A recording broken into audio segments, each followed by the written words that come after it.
Single dad bought an abandoned farmhouse, came back weeks later and found 3 little girls living inside. The sun sat high above the dusty road as Elias Rowan turned off the engine of his old truck, the heat shimmering over the abandoned countryside like a restless memory. His heart thudded with a nervous excitement he hadn't felt in years. Behind him in the back seat sat his 5-year-old son, Aaron, whose little shoes kicked against the seat as he hummed a tune only children know. Elias had spent his last savings, his last hope, on this place, an old farmhouse no one wanted, swallowed by weeds and forgotten by time. But forgotten things had always felt like home to him.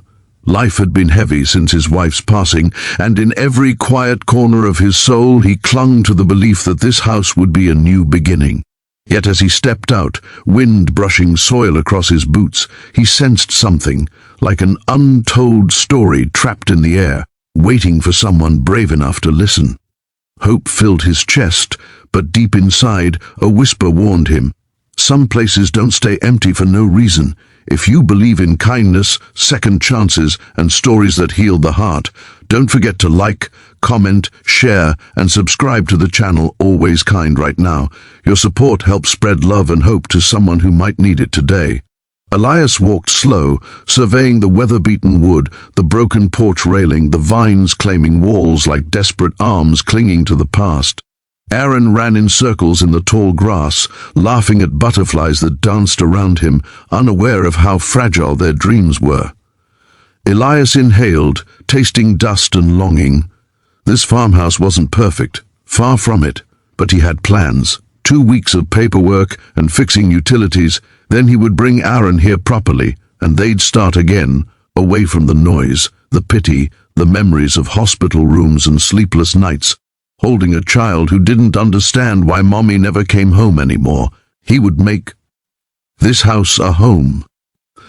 That was the promise he whispered to himself as he locked the gate behind him and drove away. Weeks passed with sweat and grit, signing transfer papers, sorting permits, working late shifts to afford materials.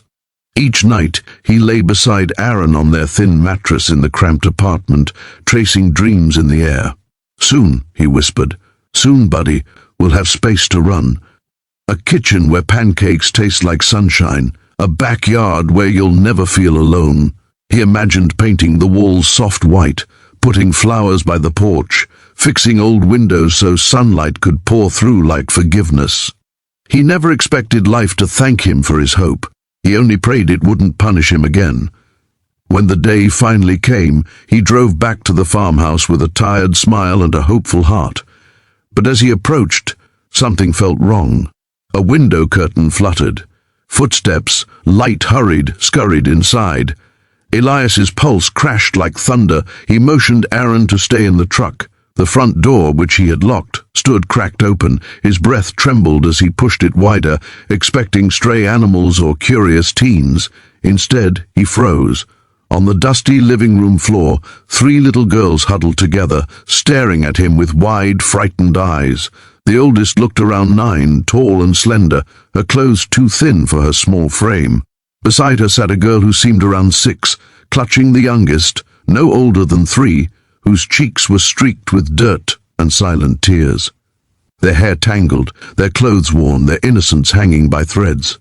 The eldest girl's lips parted, trembling, not sure if she should run, explain, or defend. Elias didn't speak at first.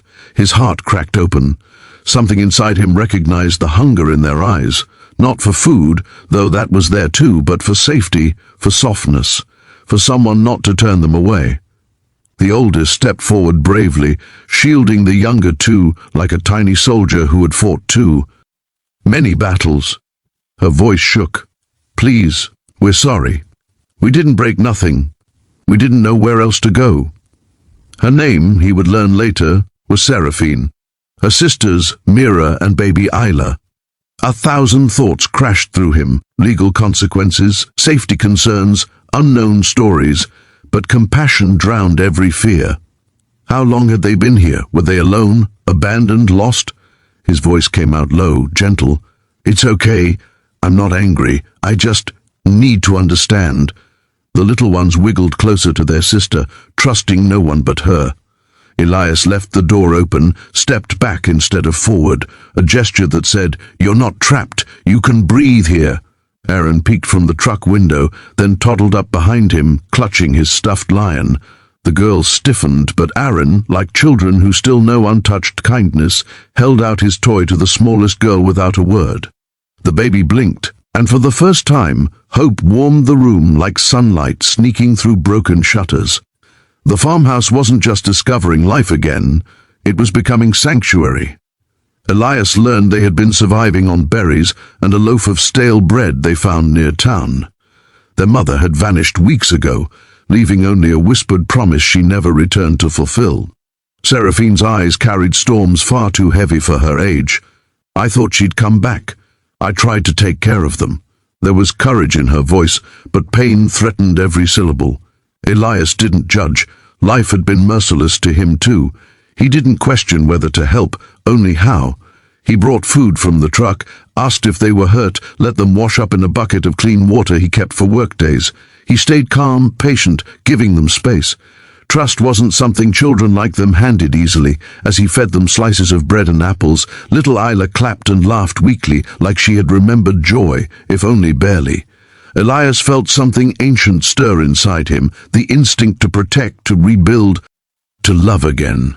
This wasn't complication. This was purpose. He could have called authorities right away, but something in his heart begged him to go slow, to not lose these children to a system that might scatter them, break them more than life already had.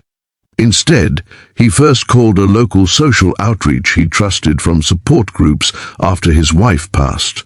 A volunteer counselor named Mr. Kelson, who promised to come by and assess the situation slowly, kindly.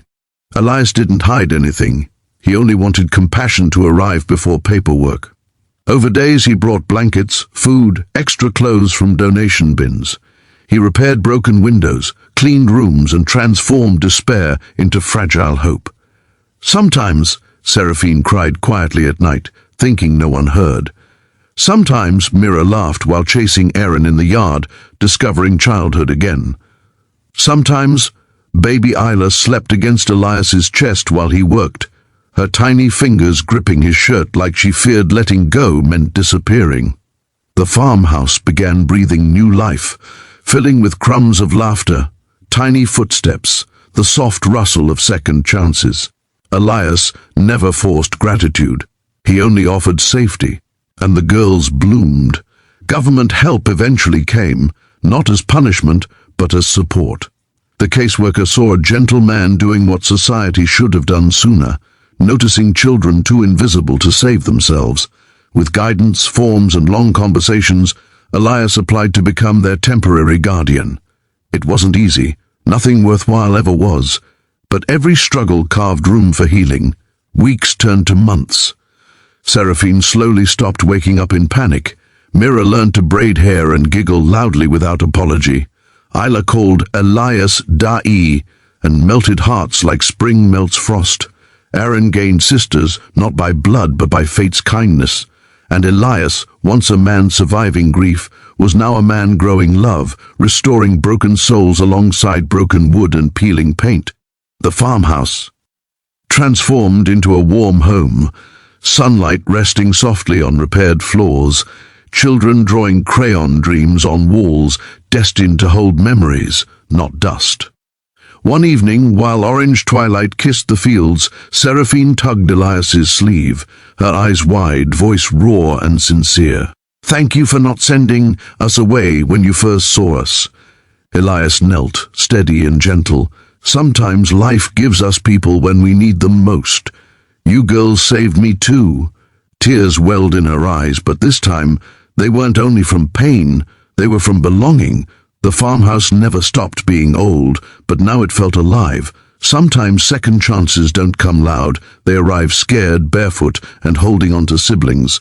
If this story touched your heart, make sure to like, comment, and share this video, and subscribe to Always Kind. Your support helps remind the world that kindness can rewrite destiny. Before we end, take a moment and comment a heart if you believe no child should ever feel alone. And so, under a sky painted with soft evening gold, a once-forgotten house found new life. A broken family rebuilt itself from love, and a single dad who thought he came to start over discovered instead that sometimes the greatest blessings are the ones you never expected, but were always meant to find. Here, in the quiet of an old farmhouse, 5 souls healed together, proving that abandoned places and abandoned hearts can become miracles when love walks